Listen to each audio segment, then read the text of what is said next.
여러분 안녕하십니까. 광주 MBC 뉴스투데이입니다. 먼저 오늘의 주요 뉴스입니다. 농수산식품유통공사가 장성에 호남권역 농산물 비축기지를 건립합니다. 남도 농산물의 수급 조절에 중요한 거점 시설이 될 전망입니다. 문을 연 지 10년이 넘은 광주 슈퍼마켓 공동물류센터가 영세한 동네 슈퍼에 큰 도움이 되고 있습니다. 이용하는 조합원 수가 수십 배로 늘었습니다. 세월호 인항의 핵심 작업인 뱃머리 들기 작업이 시작됐습니다. 차질 없이 진행된다면 한 달 안에 세월호 인항이 가능할 전망입니다. 지난해 포스코 광양제철소 사내 하청 노동자가 스스로 목숨을 끊은 사건에 대해서 근로복지공단이 최근 업무상 사망으로 인정했습니다. 풍작이냐 흉작이냐에 따라서 농산물 가격은 널뛰기를 할 때가 많습니다. 농수산식품유통공사가 호남권에 대규모 농산물 비축기지를 건립해서 농산물 수급 조절에 나서기로 했습니다. 이계상 기자입니다. 한국농수산식품유통공사 AT가 운영하고 있는 광주권 농산물 비축기지입니다. 수입산 참깨와 국내산 콩 등의 농산물이 창고를 가득 채우고 있습니다.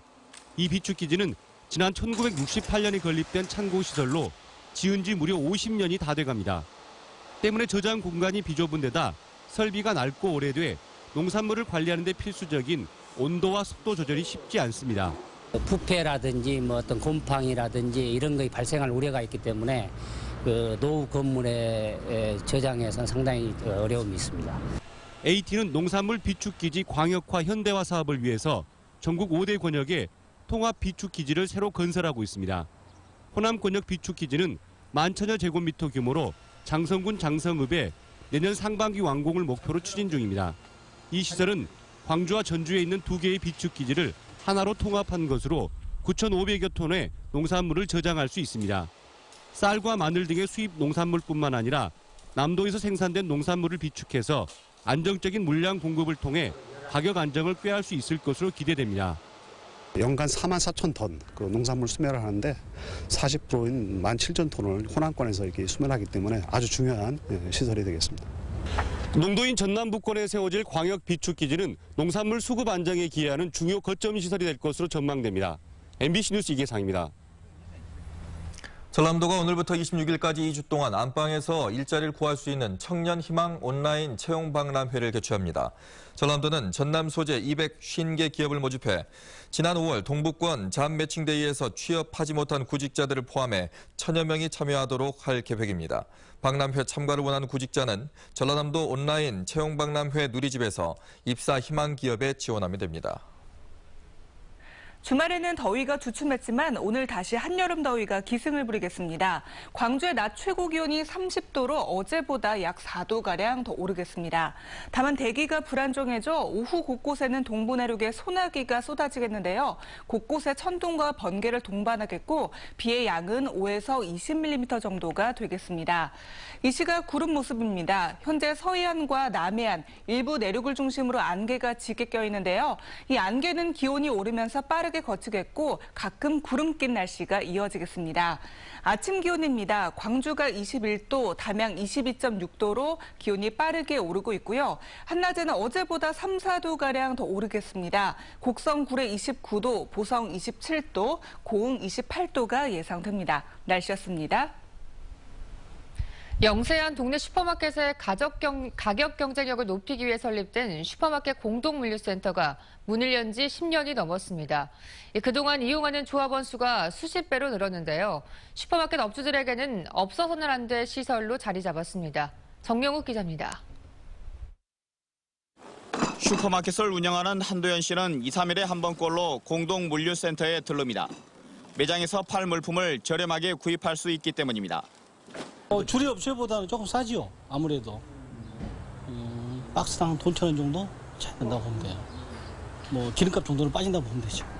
광주시가 예산을 들여짓고 슈퍼마켓 협동조합이 운영하는 물류센터는 슈퍼업주들만 이용할 수 있는 물품 구매 거점 기지입니다.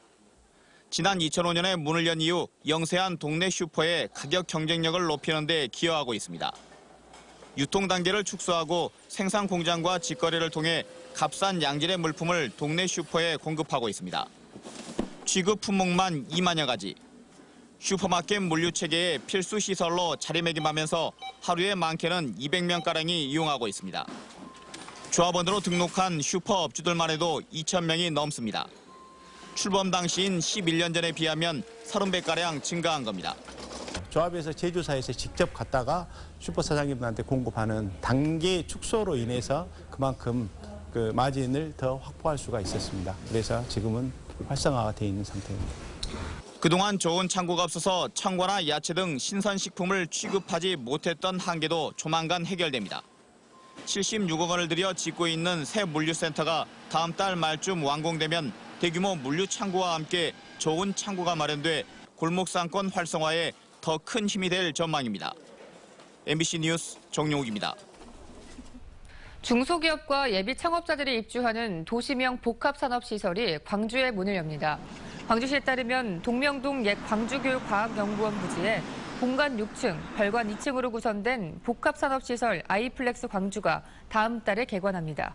카페형 창업 공간인 아이플렉스는 광주에서 처음 시도되는 것으로 광주시는 앞으로 중소기업과 예비 창업자가 하나의 공간에서 협업하는 등 상호 긍정적인 역할이 기대된다고 밝혔습니다. 세월호 인양 성공 여부를 좌우할 핵심 작업인 뱃머리 들기 작업이 시작됐습니다. 기술적인 문제 등으로 그동안 3차례 연기됐었는데 첫날에는 뱃머리를 2도가량 드는 데 성공했습니다. 김진선 기자가 보도합니다. 수심 44m 아래로 세월호가 가라앉아 있는 사고해역. 세월호 뱃머리와 연결된 2,500톤급 해상 크레인이 긴 인양줄을 바닷속에 들이왔습니다. 1시간 반 동안 진행된 첫날 작업에서 크레인은 세월호 선수를 2도가량 들어올리는 데 성공했습니다. 해저면에서 4m 정도 끌어올린 겁니다. 그러니까 지금 우선은 5도를 다 드는 게 아니고 우선 2도를 들었고요. 지금 막 성공을 목표치를 달성을 했습니다. 해양수산부는 오는 15일까지 뱃머리를 5도 정도, 10m 높이까지 들어올리고 선체를 받쳐줄 받침대 18개를 설치할 예정입니다. 해수부는 이후 선미 받침대 설치까지 성공하면 한 달 안에 세월호 인양이 가능할 것으로 보고 있습니다. 희생자 가족들과 특조위 조사관들은 이 작업 바지선에서 2km가량 떨어진 별도의 지원선에서 작업을 지켜봤습니다. 그동안 2년 이상 해저면에 붙어있던 세월호가 떨어지는, 바닥면에서 떨어지는 최초의 작업이기 때문에 역시 중요한 의미가 있고요. 인양 작업이 진행되고 있는 해역에서는 뱃머리 들기 작업 이후 대량의 기름이 수면 위로 떠올라 해양수산부가 긴급 방제와 함께 원인 조사에 나섰습니다. MBC 뉴스 김진선입니다. 지난해 이맘때쯤 포스코 광양제철소의 사내 하청 노동자 한 명이 스스로 목숨을 끊는 사건이 있었습니다. 이지테크의 양우권 씨인데요. 해고만 2번 당했고 카메라 감시 때문에 너무 힘들다고 토로했던 그의 죽음이 최근에 업무상 사망으로 인정받았습니다. 권남기 기자입니다. 지난해 5월 광양의 한 야산에서 스스로 목을 매 숨진 채 발견된 양우건 씨. 그는 유서에 저를 화장해 제철소 1문 앞에 뿌려달라고 적었습니다. 지난 1998년 포스코 광양제철소의 하청업체인 이지테크에 입사한 양 씨는 노동조합 일을 시작한 이후 해고를 2번 당했고 감봉이나 정직과 같은 징계도 받아야 했습니다. 대법원까지 가는 소송을 2번이나 거쳐 부당해고 판결로 3년 만에 복직했지만 양 씨의 회사 생활은 쉽지 않았던 것으로 보입니다. 양 씨는 당시 일기장에 저놈의 카메라 신경이 쓰여 죽겠다. 언제까지 혼자서 밥을 먹어야 하나. 아무런 업무도 주지 않고 책상 앞에 이렇게 앉혀놓으니깐 정말 미쳐버리겠다와 같은 글을 남겼습니다. 회사에 출근하면 왕따, 탈퇴와 관련된 계속적인 회유, 진짜 너무 힘들다, 출근하는 것이 지옥 같다, 그런 말들을. 근로복지공단은 최근 관련 위원 만장일치로 양 씨의 죽음이 업무상 사망이라고 판정했습니다. 반복된 해고와 복직, 또 복직 뒤 징계가 이어진 것이 감당하기 어려운 정신적 스트레스로 작용했다는 겁니다. 이지테크의 마지막 노동조합원이었던 양우건 씨. 죽음 뒤 한 해가 지나서야 회사에서 받은 처절한 대우와 그것으로 인한 마음의 질병이 그를 죽음으로 내몰았다고 인정받았습니다. MBC 뉴스 권남기입니다. 어제 오전 11시 30분쯤 광주시 북구 문흥동 인근에서 활선 공법으로 고압전선 교체 작업을 하던 전기원 34살 이모 씨가 감전사고를 당해 서울의 한 병원으로 이송됐습니다. 활선 공법은 전기가 흐르는 상태에서 정전 없이 작업하는 공법입니다. 민주노총은 위험성을 이유로 직접 활선 공법을 원칙적으로 폐지하고 안전 대진단을 하겠다고 결정한 한전이 이틀 만에 안전 대책 없이 공사를 강행했다고 규탄했습니다.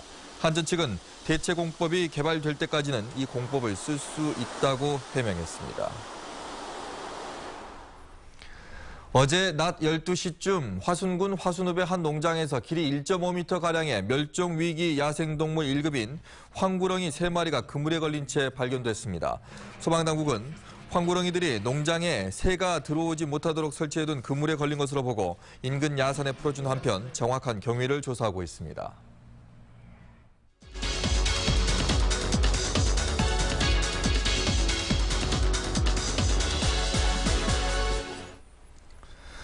이전과 존치를 둘러싸고 상무금요시장에서 갈등이 계속되고 있습니다. 얼마 전에 서구청과 상인, 주민 간의 3자 대면도 이루어졌는데요. 이 외에도 풀어야 할 과제가 많습니다. 네, 오늘 이슈와 사람에서는 이무진 서구청장과 함께 서구의 현안에 대해 들어보는 시간 마련했습니다. 안녕하십니까? 네, 안녕하십니까? 네. 상무금요시장에 대한 갈등이 여전합니다. 얼마 전에는 3자 대면도 있었는데요. 21일 정도에 더 나아진 중재안을 가지고 만나기로 하셨다고 들었습니다. 네, 그렇습니다. 지난 3월부터 여러 가지 형태로 대화가 진행되고 있습니다. 지난주에는 처음으로 지역 주민들도 함께한 3자 대화에서 서로 입장을 확인했습니다. 지역 주민들은 너무 불편하기 때문에 금요시장을 폐쇄해달라는 것이고, 또 상인들은 그 지역에서 계속 장사를 하겠다는 것이고, 또 우리 구청은 그 지역은 여건이 안 되니까 인근을 옮겨서 활성화시키는 데 노력하자, 아마 이런 의견이었는데요. 다음 주에 좀 구체적인 그런 대화가 또 있을 것 같습니다. 네, 말씀하신 대로 구청은 상무시민공원으로 이전을 하면 된다라는 입장이고, 노점 상인들은 그렇게 되면 이 상권이 보장이 되지 않는다라는 입장인데요. 구청장님이 생각하실 때는 좀 획기적인 해결책이 혹시 있을까요? 네, 이런 이해관계가 엇갈리는 이런 일들이 획기적인 그런 처방은 있기가 어렵다고 봅니다. 서로 이해 협조 속에 양보하고 타협하면서 조정해가는 것이 중요하다고 생각합니다. 이것 관련해서 우리가 알아야 될 것이 상무금요시장 문제가 어느 날 갑자기 단속을 한달지 폐쇄한달지 이런 상황이 아닙니다. 지난 오랫동안 정말 장애인들은 물론이고 뭐 노인들이나 어린이들이 마음대로 통행할 수 없을 정도로 불편하고 버스 노선을 바꿔야 될 정도로 그런 참 불편이 많았고, 여러 가지 안전 문제, 또 위생 문제, 또 인근 상권의 몰락 문제, 이런 등등 많은 문제가 있어서 지난 6개월여 동안을 지역 주민들이 많은 다각의 논의를 한 결과 폐쇄를 해달라, 이런 요청이 있어서 여기까지 오게 되었습니다. 이제 주민들은 인근으로 옮기자는 데 대해서, 네. 상인들은 네. 인근으로 옮기자는 데 대해서 지난 5월 초에 우리 구청하고 사실 합의를 했습니다. 오히려 그 합의를 하면서 그 상인들의 인적사항까지를 이제 파악을 자진해서 해주고 이런 일이 있었는데, 아마 그 뒤로 어찌된 일인지 또 외부 세력과 같이 연대해가지고 결국은 이제 현위치 고수로 이제 돌변하게 되어서 저희들 무척 당혹스럽습니다만은, 이제 서로와 신뢰를 바탕으로 또 상식을 바탕으로 서로 타협하고 네. 협조하는 이런 성숙된 자세로 이 문제를 풀어가야 된다고 생각합니다. 네. 자, 다음 얘기 해볼까요? 취임하신 지 벌써 이제 2년이 흘러가고 있는데요. 취임 초기부터 노조와의 갈등이 좀 있었습니다. 네. 최근에도 구청장님의 사퇴를 요구하면서 시위를 하고 있는 걸로 알고 있는데요. 이 갈등이 왜 쉽게 해결되지 않는 건가요? 제가 우리 서구 공무원노조와 갈등은 작년 3월 공무원들이 성과상여금을 네. 임의로 나누고 하는 이런 잘못된 것에 대해서 제가 이제는 법과 제도를 지키자 하고 요구를 하면서 제동을 건 데서부터 시작이 됩니다. 균등배분이냐 차등배분이냐 그 문제였었죠? 네, 그렇습니다. 성과상여금이라는 것은 법 제도로 지급되는 것인데, 이것을 임의로 제도 취지를 뒤엎는 임의로 배분하는 이런 일이 한 10여 년 이상을 지속되어 왔기 때문에 이건 공직자로서 도저히 있을 수 없는 일이다 하면서 제가 제동을 걸었었죠. 그 많은 갈등을 거쳐서 그 후 6월 초에 성과상여금 문제는 법규를 준수하겠다 이렇게 노조가 합의를 했었습니다. 그런데 이제 그것조차도 얼마 안 돼서 뒤엎어버리고 계속 어떻게 보면 저에 대한 발목 잡는 그런 행동들이 지속되어 왔고 지금까지도 지속되어 왔습니다. 저희들은 인내하고 또 설득하면서 여기까지 왔는데 이제 저희 사퇴까지 요구하는 이런 막다른 데까지 왔다고 생각합니다. 네. 사퇴 요구하는 이유는 성과 중심으로 업무 관리를 한다. 이거 성과 중심 업무 관리를 폐지하라. 그렇지 않으면 사퇴하라. 하고 2주 이상 지금 시위를 하고 있는데요.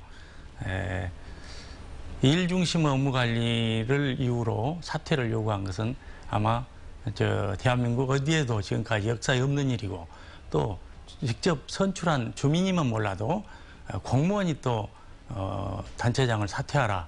이런 말 어디서 들어본 적이 있으신지 참 웃음도 나오지 않습니다. 네, 노조 측의 입장은 이 자리에선 들어볼 수 없지만요. 너무 갈등이 오래 지속되고 있습니다. 하루빨리 좀 해결이 돼야 될 텐데요.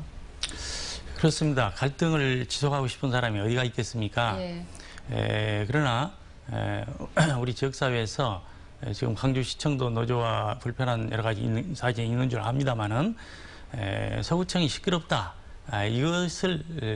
이것이 문제가 아니고 왜 시끄러운가 이런 문제에 대한 심층 진단을 할 필요가 있다고 생각합니다. 저는 우리 서구청의 경우에 일부 공무원 노조운동가들의 과도한 공무원답지 못한 그런 노동운동의 결과라고 단정을 합니다. 또 하나는 건전한 의식 있는 그런 우리 공직자들이 바른 말을 할 수 있는 그런 환경이 되지 못하는 이러한 것도 분명히 문제입니다. 또 이러한 공직사회의 문제를 바라보고 왜 시끄러운가를 깊이 있게 관심 있게 점검해서 그에 처방을 하려는 이런 우리 지역사회의 지도층의 노력도 절실히 아쉬운 그런 상황이라고 생각합니다. 네. 자, 앞서서 말씀하신 두 가지 문제는 이제 구청장님의 어떤 구정 행정 능력이 시험대에 오른 게 아닌가라는 생각이 듭니다. 잘 해결하시길 바라겠고요. 끝으로 아주 간단하게 물어보겠습니다. 화정동 현대 힐스테이트 문제인데요. 이미 입주가 시작이 됐음에도 불구하고 신구 조합 임원들의 갈등 때문에 지금 입주해 있는 분들이 재산권 행사를 지금 못하고 있는 상황까지 와버렸습니다. 네, 그렇습니다. 지금 약 55%가 입주를 했는데요.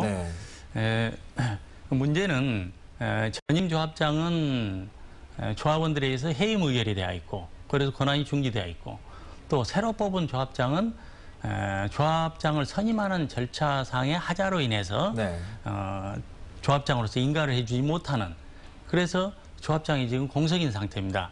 그러다 보니까 조합 업무가 마비되어 있고 주민들의 재산권 행사가 재산권 행사를 뒷받침해 주지 못하는 이런 일이 벌어졌습니다. 그래서 저희 구청에서는 이미 5월 중순에 법원에 조합장 직무를 대행할 사람을 대리인을 선임해 주십시오 하고 의견을 요청해 둔 바가 있습니다. 현재 긴밀히 서로 협조하고 있습니다만은 아마 조만간에 머지않은 조만간에 직무 대행자가 선임이 되고 그런다면 이 문제는 해소될 것으로 생각합니다. 이런 갈등들이 빨리 풀리길 바라겠습니다. 오늘 나와주셔서 고맙습니다. 네, 감사합니다. 요즘은 요리하는 남자가 대세라고 하죠. 요리를 배워 가족들에게 직접 해주기도 하고 어려운 이웃을 위해 봉사하기도 하는 할아버지들이 있다고 하는데요. 요리하는 청춘, 이미지 뉴스 리포터가 만나고 왔습니다. 보글보글 닭이 익어가는 요리 수업 시간. 흰머리 희끗희끗한 60, 70대 할아버지들이 요리사 모자를 쓴 채 강의 내용을 하나라도 놓칠세라 열심히 메모를 합니다. 채소를 다지고 고기를 손질하는 칼질에서 초보티를 찾기는 어렵습니다. 한 시민단체가 후원하는 이 요리 수업은 30명이 정원인데 대기 번호를 받아야 할 정도로 인기입니다. 맛있는 음식을 만들어서 가족 모두의 건강을 되돌려주고 싶고 또 우리 모여서 이런 나이 많은 사람 모여서 좋은 친목하는 그런 기회도 되고 멸치볶음부터 배추김치까지 다양한 기본 반찬을 만드는데 비용은 모두 무료입니다. 할아버지들은 2회 정도 봉사활동을 하며 수업료를 대신합니다. 할아버지들은 요리를 배우면서 보람을 느끼고 무엇보다 가족 간의 사이가 더 돈독해졌다고 말합니다. 애기 엄마하고 함께 해서 해줬죠. 애기 엄마 손 까딱 안 하고 제가 다 주방에 들어가 됐습니다. 좋아하셨겠네요. 네, 아주 좋아했죠. 몇 년 만에. 스스로가 먹을 음식을 만드는 데에서 나아가 가족과 이웃의 건강까지 생각하게 됐다는 할아버지들. 요리하는 즐거움을 통해 황혼기를 청춘으로 바꿔놓고 있습니다. MBC 뉴스 이미지입니다. 기아 타이거즈가 뒷문 불안을 드러내며 이틀 연속 삼성의 역전패를 당했습니다. 기아는 4대3으로 앞서던 7회 헥터 노에스를 구원 등판한 이준영이 삼성 이승엽에게 1점 홈런을 허용하는 등 집중 5안타를 얻어맞으며 4점을 빼앗겨 결국 7대10으로 역전패했습니다. 기아는 이로써 24승 32패 1무로 공동 꼴찌 KT와 한화에 한 게임 차로 쫓기게 됐습니다. 국제수영연맹의 최후 통첩성 서신과 맞물려 광주시가 사무총장 선임에 속도를 내고 있습니다. 광주시 등에 따르면 국제수영연맹이 최근 대회 취소 가능성을 시사한 서신을 문화체육관광부와 광주시 등에 보낸 것에 대해 윤장현 광주시장은 빠른 시일 내에 사무총장 적임자를 선임하겠다고 회신했습니다. 실제 광주시가 새로운 인물 찾기에 속도를 내고 있는 가운데 시 안팎에서는 장관 출신 전직 의원과 유니버시아드 조직위 고위급 인사, 지역 체육계 인사 등이 물망에 오르고 있습니다.